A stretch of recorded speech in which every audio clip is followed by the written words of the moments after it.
Imagine standing at the edge of a vast, complex puzzle, the universe itself. We're talking about pieces scattered across fields like, classical mechanics, quantum theory, relativity. All these different areas. Right. And that feeling you get, that kind of exhilarating feeling when you start seeing how these seemingly unrelated pieces, will fit together, revealing hidden truths and just the sheer elegance of how nature works. Yeah, the aha moments. Exactly. That's what we're aiming for today. Welcome to the deep dive. This is where we take your source material and really dig in to unearth the most fascinating nuggets of knowledge and insight. Our mission today, drawing from some brilliant insights by a theoretical physicist, a collection called Sleeping Beauties, apparently, is to give you a kind of shortcut. A shortcut to understanding some truly mind-bending concepts. Yeah, some deep stuff. We're going to show you how seemingly disparate ideas in physics are actually deeply connected and, honestly, just share the pure fun in figuring out nature's brain teasers alongside you. That's absolutely right. This deep dive is going to explore how theoretical physics, from the classical stuff to quantum mechanics and relativity, reveals this unexpected elegance, some really counterintuitive phenomena, and these profound underlying connections. Okay. Yeah, get ready for some serious aha moments that might just challenge what you thought you knew about how the universe actually works. Okay, fantastic. Let's unpack this right from the top then, with what our source calls the grand map of theoretical physics. Ah, yes, the cube. The cube, right. So think of it as a comprehensive three-dimensional map, a theoretical physics cube. And its axes aren't your usual X, Y, Z. They're the three fundamental constants of the universe. The big ones. Newton's gravitational constant, that's G, the speed of light, C, and Planck's constant, h bar. Right, the quantum constant. And what's fascinating here is that each corner, each vertex of this cube represents a major distinct branch of physics. How's that work? Well, you get to these different branches by imagining what happens when certain constants are, like, set to zero, or maybe effectively become infinite. Okay. Give us an example. Sure. So imagine gravity is irrelevant, so G is zero. And light travels infinitely fast, so C goes to infinity. And quantum effects vanish, so h bar is zero. Right. The simple case. Exactly. You land squarely in the familiar world of classical Newtonian physics. That's your everyday world, apples falling, planets orbiting predictably. That corner of the cube. Okay, so that's one corner. What if we say keep gravity and quantum effects out to any untriator hours? G and h bar are zero, but we do acknowledge that c, the speed of light, is finite. It's a universal speed limit. Ah, okay. Then you shift to a completely different corner of the cube. You land in special relativity. Right. Einstein's 1905 theory. Precisely. And here, electromagnetism fits perfectly, and the universe starts showing its weirder side, like clocks ticking differently depending on how fast you're moving, or EMC squared, mass and energy being interchangeable. Okay. And what if we keep gravity out again, G0, but we do include both the speed of light, c, and Planck's constant, h bar? Okay. Quantum one. So h bar and c are non-zero, but g is zero. Yeah. That's where you enter the realm of, well, flat space-time quantum field theory, QFT. QFT. Okay, what's that like? Oh, it's wild. This is where the vacuum isn't empty at all. It's like a fizzing, energetic sea of virtual particles constantly popping into and out of existence. Wow. And every particle has an antiparticle, its antimatter counterpart. It's a fundamental shift. Fields, not particles, are sort of the primary reality there. Okay, contrast that then with general relativity. So here, h bar is zero, no quantum stuff, but c is finite. What does that corner of the cube tell us about gravity? Right. In general relativity, Einstein's other big theory, gravity isn't just a force anymore. It's a manifestation of curved geometry. Curved geometry. Yeah. Mass and energy literally warp the fabric of space-time. And that curvature tells objects how to move. It even affects the flow of time itself. Clocks run at different rates depending on the gravity they feel. That's amazing. So the beauty of this cube thing, it isn't just a neat diagram, is it? What does it really help us grasp? It's a really profound conceptual tool, actually, because it helps you visualize the whole structure of physical theories. You see how these seemingly separate branches are all interconnected. Like different views of the same landscape. Exactly. And how they're limits or approximations of one another. You realize the physics you learned first, like Newtonian mechanics, isn't wrong. It's just, well, it's a specific perspective, a step towards a more complete picture. It shows the beautiful hierarchy in nature's laws. Okay. And speaking of complete pictures, let's dive into maybe one of the biggest puzzles in physics. How does our everyday world, the deterministic classical world where things follow clear paths. How does that emerge from the foggy world of quantum uncertainty? Ah, the big question. Like everything's just probabilities and wave functions as it just Mhm. appears. Yeah, how does solid reality come from quantum fog? Well, the answer, or a big part of it, lies in how we describe a quantum state. We use something called a quantum amplitude. It's basically a complex number. Okay, complex number involves I, the square root of -1. Right. But it contains all the probability information. And without getting too deep into the math, the crucial bit involves something called action, usually written as S.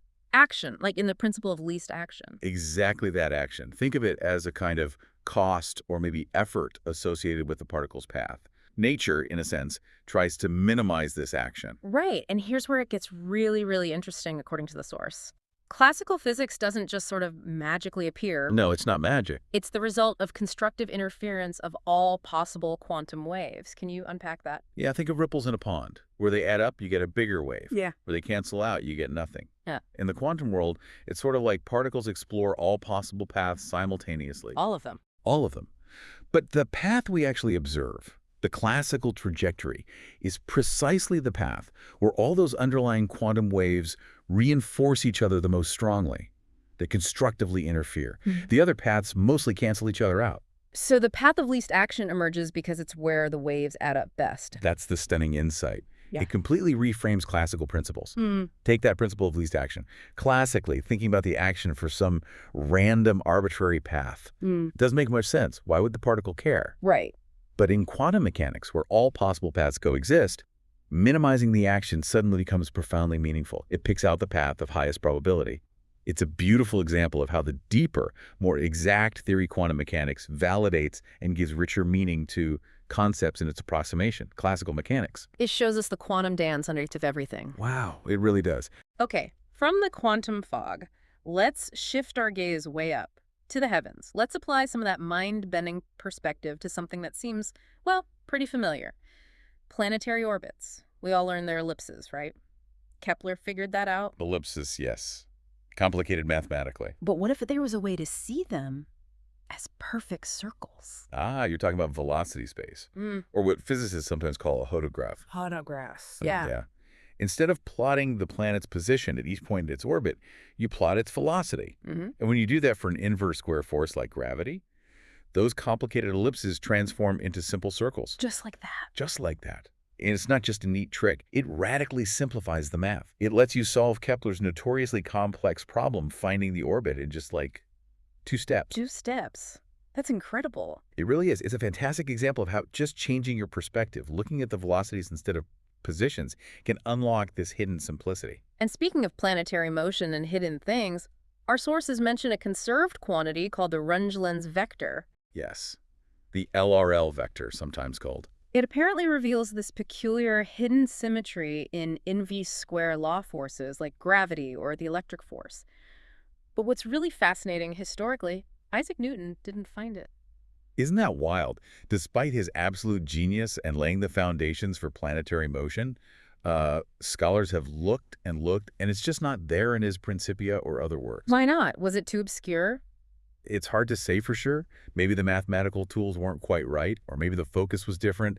It just highlights how even the most brilliant minds might miss certain fundamental symmetries. It took later physicists like Laplace and Hamilton to really uncover and appreciate it. And it's not just a mathematical curiosity, right? This vector tells us something important. Oh, yeah. It points along the major axis of the ellipse, basically. And the fact that it's conserved, that it doesn't change direction for a perfect inverse square force, is the reason orbits are closed ellipses and don't precess or wobble. So it helps explain things like orbital precession when there are small changes, like perturbations from other planets or relativistic effects. Exactly. If the force isn't perfectly inverse square, the Rungelen's vector isn't conserved anymore. It slowly rotates. And that corresponds to the orbit precessing, like the precession of Mercury's orbit, which was a big clue for general relativity. Okay, but if you think that's cool, wait until you bring in special relativity. Not even general relativity yet, just special. In the relativistic version of the Kepler problem, or the Coulomb problem for atoms, where forces start depending on velocity, our sources say something completely unexpected happens. What's that? Orbits can actually spiral into the center if the angular momentum is too low. below some critical value. Whoa, really? Spiraling in? Yeah, something completely absent in Newtonian physics. Their orbits are always stable ellipses or hyperbolas. They don't just decay like that unless there's friction. That's a dramatic difference. A purely relativistic effect changing the whole character of the orbit. It makes you wonder, though, why is the inverse square law itself, like Coulomb's force or Newtonian gravity, so, well, special? What do you mean? Well, for that specific force law, 1 over r squared, the quantum mechanical calculation for how particles scatter off it. Like Rutherford scattering alpha particles off gold nuclei. Exactly like that. The quantum calculation turns out to be completely independent of Planck's constant h-bar, and it gives the exact same result as the purely classical calculation. Wait, even when quantum effects should be important. Even then, it's like quantum mechanics perfectly mimics classical mechanics just for this one force law. Yeah. It's a really special property related to how the potential scales with distance, its dimensional scaling. So the universe is playing a trick on us there, making the quantum world look classical. In that specific instance, yes. It shows a kind of robustness for the inverse square law that other forces just don't have. It's deeply connected to that hidden Runge-Lens symmetry, too. That's quite something. Okay, let's talk more about gravity's illusions or surprises. Most of us, I think, assume that if you want a nice, uniform gravitational field or an inverse square field, you need a perfectly spherical mass, like a planet or a star, basically. It's a standard picture, yeah. Simplest case. But our source says, nope, not necessarily.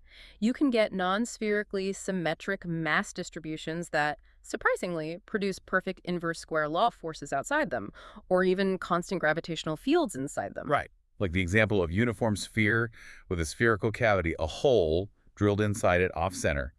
The field inside that cavity is perfectly uniform, constant strength, constant direction. You could stand inside and feel a constant pull in one direction. Exactly. It's pretty weird. And apparently Lord Kelvin was the one who figured out some of these non-spherical curiosities, not Newton. Kelvin again. It shows how much interesting physics was still being uncovered long after Newton. Absolutely. It highlights how geometry and mass can interact in really unexpected ways. You can't always judge the field just by the overall shape. And speaking of weird shapes, imagine this challenge. Design a planet, constant density, that exerts the maximum possible gravitational force in one specific direction, right at its center, its origin. Okay. Maximize the pull downwards at the center. What shape would do that? A sphere. Something squashed. You might think something obvious, but the shape it takes apparently has no special name. It's not a simple geometric form, but it's governed by this beautiful, simple principle. Which is? Every little piece of mass, every dm, on its surface has to contribute equally to the force component you're trying to maximize at the origin. Ah, okay. So it shapes itself perfectly so that no part of the surface is slacking off in contributing to that specific force vector. Interesting. Probably a very strange shape. Probably looks quite lumpy. Now let's tackle a real classic. Yeah. The three-body problem. Oh boy. The notoriously hard one. Right. Predicting the paths of three bodies, like, say, the sun, earth, and moon, all pulling on each other. It's famously chaotic and generally lacks neat, closed-form solutions. For centuries, it seemed almost impossible. Yet Poincaré showed it's fundamentally chaotic, sensitive to initial conditions. No simple formulas like Kepler's laws for two bodies.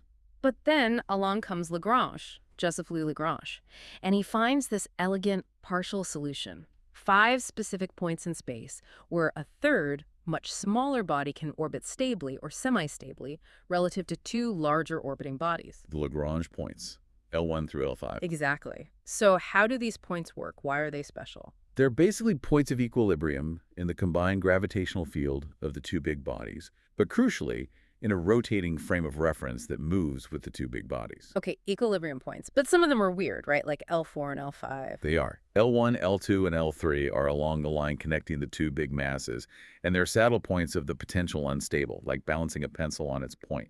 But L4 and L5, they form perfect equilateral triangles with the 2 main masses. Equilateral triangles, okay. And what's truly counterintuitive is that these points, L4 and L5, actually correspond to maxima of the effective potential energy. Maxima. But shouldn't that mean they're super unstable? Like push something off the top of a hill and it rolls away? Exactly what you'd think. But here's the crucial, beautiful insight. The Coriolis force comes into play. Ah, the force you feel on a merry-go-round. Right. It's an apparent force that pops up in rotating reference frames. And the key thing is, the Coriolis force doesn't do any work. It always acts perpendicular to the velocity. But it acts to stabilize the motion around L4 and L5. How? If the small body starts to drift away from L4 or L5, the Coriolis force pushes it sideways, bending its path around the Lagrange point. Rather than letting it fly off, it kind of shepherds it. So it's like this invisible force just keeps nudging it back, trapping it near the potential maximum. Precisely. It's very similar, mathematically, to how a magnetic field traps a charged particle in a circular orbit. The magnetic force also does no work but bends the path. This stability condition holds true as long as the mass ratio of the two big bodies is large enough, which it is for, say, the Sun-Jupiter system. And that's where the Trojan asteroids are found, right? At Jupiter's L4 and L5 points. Exactly. Thousands of them happily orbiting around these seemingly unstable points thanks to the Coriolis force.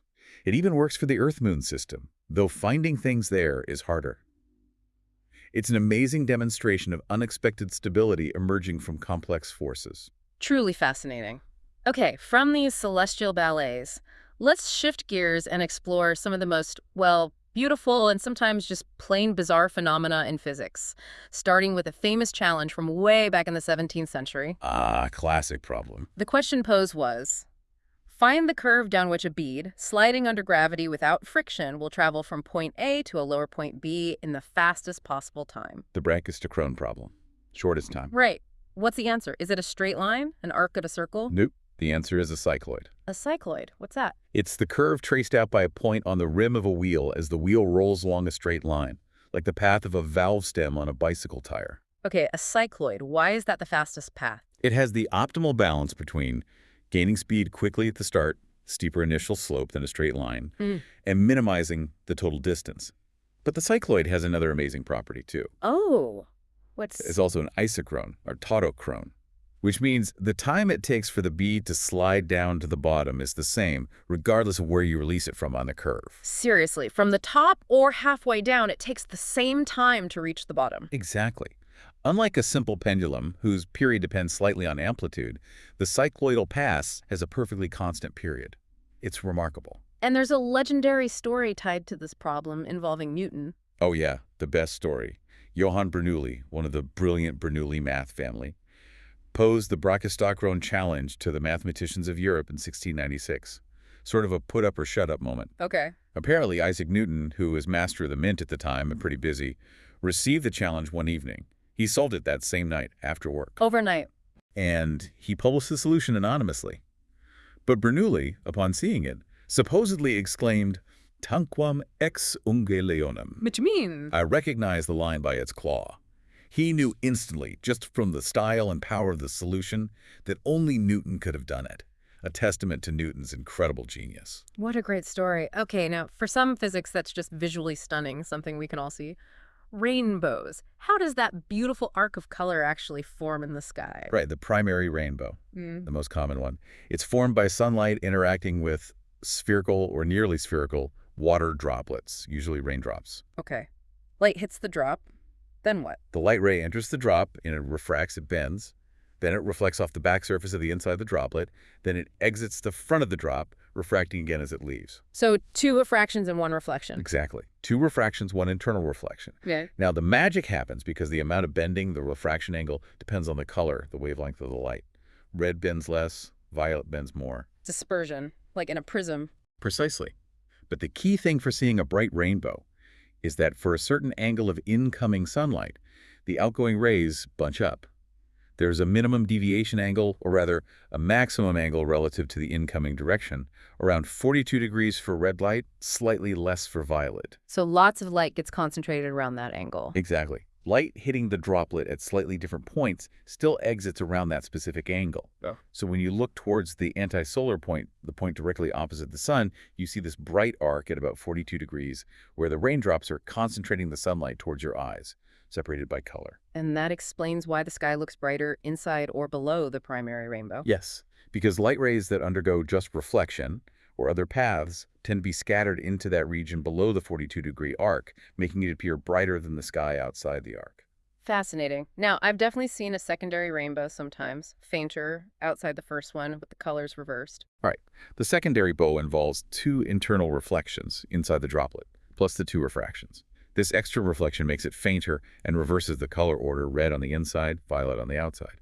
And it appears higher in the sky, around 51 degrees. But our source mentions a tertiary rainbow. Is that even a thing? It is. Theoretically, it involves three internal reflections. But it's incredibly faint and hard to see because so much light is lost with each reflection.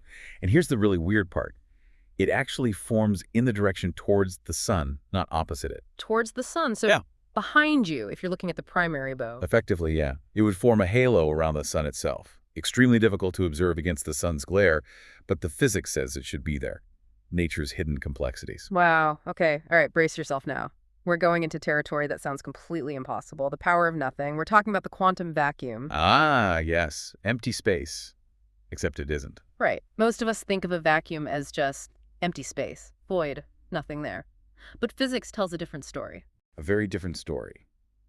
Quantum physics tells us the vacuum is anything but empty. It's described as bristling with quantum fluctuations. Brimming. With what? Imagine a sea of virtual particles, pairs of particles and antiparticles constantly popping into existence from nothing, existing for an immeasurably short time, and then annihilating each other, returning to nothing, all allowed by the uncertainty principle. Okay, that sounds like philosophical hand-waving, maybe. Is it real? Oh, it's very real. It's not just some theoretical fancy. It leads to directly observable, measurable effects. The most famous is the Casimir effect. The Casimir effect. What's that? Okay, imagine you take two perfectly parallel uncharged metal plates and you place them incredibly close together in a vacuum, like micrometers apart. Okay. Two metal plates, no charge, very close. Nothing should happen, right? No electric forces. Classically, yes, nothing should happen. But quantum mechanically, they attract each other. There's a measurable force pulling them together. A force from empty space. Where does it come from? It comes from those vacuum fluctuations. The idea is that the plates restrict the kinds of virtual photons, the virtual light waves that can exist between them. Only wavelengths that fit neatly between the plates are allowed. But outside the plates, there's no such restriction. So fewer virtual particles between the plates than outside? Exactly. Yeah. Fewer fluctuations between them means less vacuum energy density, less pressure pushing them apart from the inside. The pressure from the unrestricted vacuum fluctuations outside the plates pushes them together. It's an eerie force exerted by the vacuum itself. That is genuinely weird. Empty space pushing things. It completely defies intuition. And calculating this effect, well, it involves some notorious mathematical trickery that physicists use. Trickery. Like what? To get the finite physical answer, you often encounter infinite sums that look like they should blow up. Like literally the sum 1 plus 2 plus 3 plus 4 plus all the way to infinity. You'd think. But using rigorous mathematical techniques called regularization and renormalization, physicists effectively assign a finite value to this infinite sum. And famously, the value needed for consistency in some contexts, including aspects of the Casimir effect and string theory, is minus 112. The sum of all positive integers is negative 112? Mathematically, in a very specific regularized sense, yes. As our source puts it, theoretical physicists sometimes have to cheat very, very rigorously. But the final physical predictions match experiments beautifully. Mind blown. Okay, let's try and get our feet back on slightly firmer ground, maybe. Let's tackle another fundamental puzzle, the nature of light itself. Specifically, black body radiation. Ah, the light emitted by any object just because it's hot, like the glow from a toaster oven element. Right. Can we think of that radiation purely as fluctuating electromagnetic waves like Maxwell described? Or should we think of it as a stream of discrete particles, photons, like Planck and Einstein introduced? Which view is correct? Well, the amazing answer and one of the core concepts of quantum mechanics is yes, both are correct. Or rather, both perspectives are needed for a complete picture. So it's waves and particles, the famous duality. How does black body radiation show that? If you analyze the fluctuations in the energy of black body radiation within a certain frequency range, you find something remarkable. The formula for the energy fluctuations has two distinct terms. Okay. What do they represent? One term looks exactly like the fluctuations you'd expect from random independent particles arriving. That's Poisson's statistics. It represents the particle-like nature of photons. The photon aspect? Right. But there's a second term, which dominates at low frequencies or high temperatures. And this term looks exactly like the interference effects you'd expect from classical electromagnetic waves. The wave aspect, so the fluctuations themselves show both behaviors. Precisely. Depending on the condition's wavelength, temperature one aspect might dominate, but both are always there, inherent in the quantum nature of light. And this duality holds true even when you consider how charged particles interact with the radiation. Light is fundamentally both wave and particle. Okay, that duality is still hard to wrap your head around. Here's another question that bends my intuition. Angular momentum. Things that spin have angular momentum. A spinning top, Earth, etc. Right, rotational inertia. Can an electromagnetic field, just fields sitting there, possess angular momentum even if nothing physical is actually rotating? My gut says no rotation, no angular momentum. Yeah, that's the intuitive answer. But surprisingly, yes, an electromagnetic field can carry angular momentum even if it's completely static, not changing in time, and nothing is visibly moving. How is that even possible? Give me an example. Okay, imagine you have a long solenoid, a coil of wire carrying a current, creating a magnetic field inside it. And you place a charged particle, say an electron, outside the solenoid, initially at rest. Okay. Magnetic field inside, electron outside, sitting still. Right. Now suppose you slowly turn off the current in the solenoid, so the magnetic field inside disappears. What happens to the electron? The changing magnetic field creates an electric field. Faraday's law. That electric field will push the electron. Exactly. It creates a circular electric field around the solenoid. That electric field exerts a force on the electron and makes it start to rotate around the solenoid. So the electron picks up angular momentum, but angular momentum has to be conserved, right? Where did it come from? Precisely the point. Since the electron started with zero angular momentum and ended up with some, something else must have initially possessed that angular momentum and given it to the electron. And the only other thing present was the initial static magnetic field and the associated electric field from the charges. So the field itself stored the angular momentum. Yes. The initial static electromagnetic field configuration contained angular momentum. This gives a really tangible meaning to something often seen as just a mathematical tool. The vector potential, usually called A. The angular momentum stored in a field is directly related to the vector potential. It's not just math, it's physically real and can store momentum. That is an aha moment. It makes the vector potential feel much more concrete. Okay, let's keep exploring these unexpected connections. How about the idea of a random walk? The drunkard's walk. A fundamental concept. Yeah, it pops up everywhere. Stock market prices, pollen grains jiggling in water, brownie in motion, animal foraging. How does it apply to something really huge, like stars in a globular cluster, those giant balls of hundreds of thousands of stars? What's really cool here is that the stars in a globular cluster perform a random walk.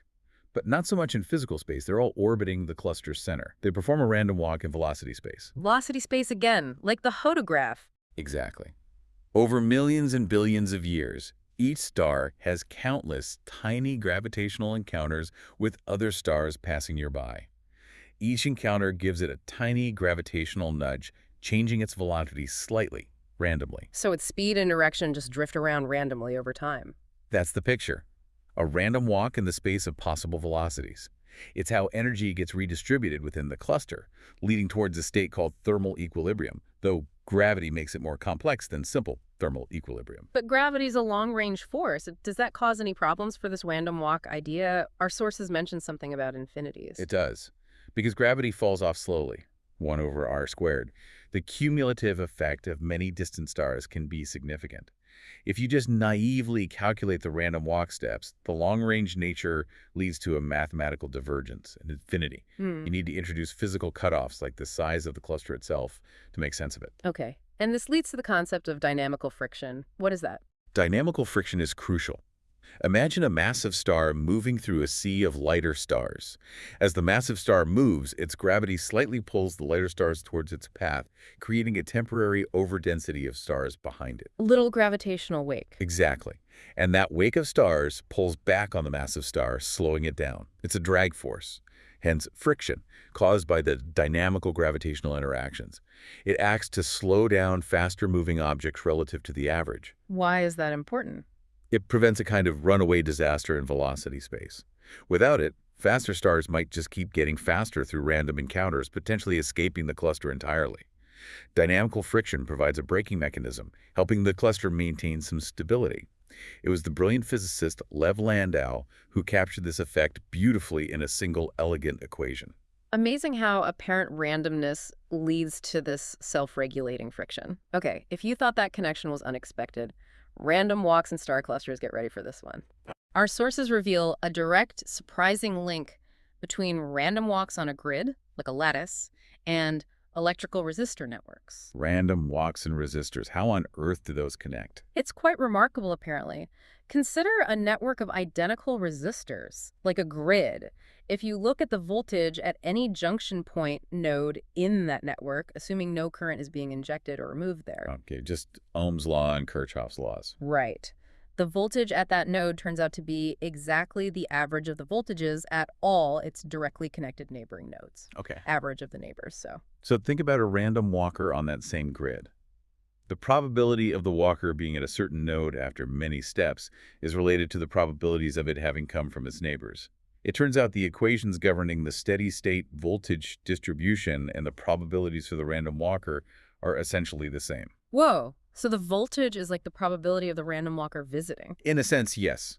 You can use resistor network analogies to solve random walk problems and vice versa. It's a powerful mathematical connection. And our source mentioned a specific problem related to this that's used to humble people who rely only on clever arguments. Yes. Calculating the equivalent resistance between 2 points on an infinite grid of resistors, say between the origin and a diagonally adjacent point. Okay, infinite grid. Seems like it should be simple by symmetry. You'd think, but the answer isn't a simple fraction. It turns out to be a transcendental number involving pi. Specifically, it's 4p pi minus 1 times the individual resistance value or something like that. It requires some serious mathematical heavy lifting, like Fourier analysis. Not just a quick, clever argument. It shows the hidden depth. Resistors and pi. Okay.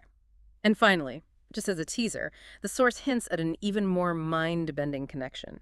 A random walk where the steps get progressively shorter and shorter. Monotonically decreasing step lengths. Okay. Can lead to a final probability distribution for where the walker ends up, whose support the set of possible landing points is a Cantor set. A Cantor set. The classic fractal. That infinitely dusty, zero-length but uncountable set. That's the one. A random process generating one of the most famous and bizarre mathematical fractals.